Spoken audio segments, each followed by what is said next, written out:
Hi, I'm Stephen Santilli, Assistant Superintendent at the Egg Harbor Township School District, and we're back with another edition of Every Hand Together, Pursuing Public Health.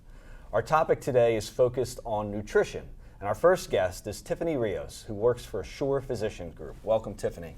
Hello, thank you for having me. Absolutely. So, we want to dive right into our first question. Our first question for the audience is your role as a dietitian, and can you just give us the basic background of what a dietitian does? Yes, so a dietitian does an assessment on the patient. They usually look at their history. So we're looking at what the doctor's written about them. We're looking at their labs, all of their lab work. We're looking at what they eat, and really just, especially in my setting, gaining a rapport with that patient, so getting to know them and what they want to learn or get out of the appointment. Okay, so I mean, I look at this as, and a follow-up to that is, I look at this as almost like part of customer service. You talked about relationships obviously being very important. Yeah. But what made you want to get into this profession?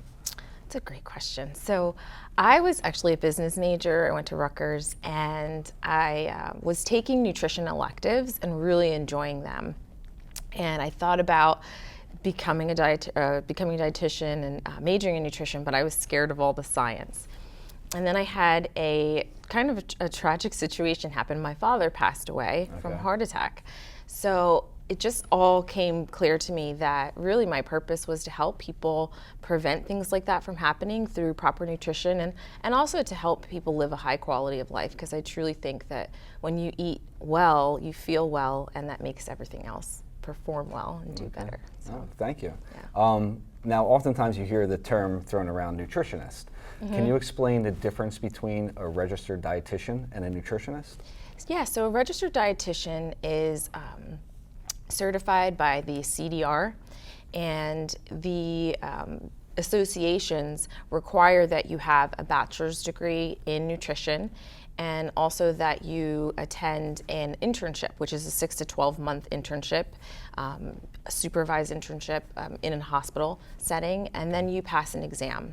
So once you've passed the state exam, then you're able to become a registered dietitian. So the traditional roles of a dietitian are in the hospital. Okay. That's usually where you start, because you get a wide, gamut of what's out there in terms of renal and diabetes, and but you get to see a wide variety of conditions and how you can help treat them.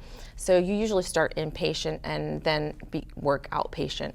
And outpatient, like we were talking about previously, outpatient is when the patient's left the hospital and now it's time to start implementing the changes. Mm-hmm. So you're really able to help them more focused on an outpatient basis, because you're getting more time with them and they're seeing you more regularly.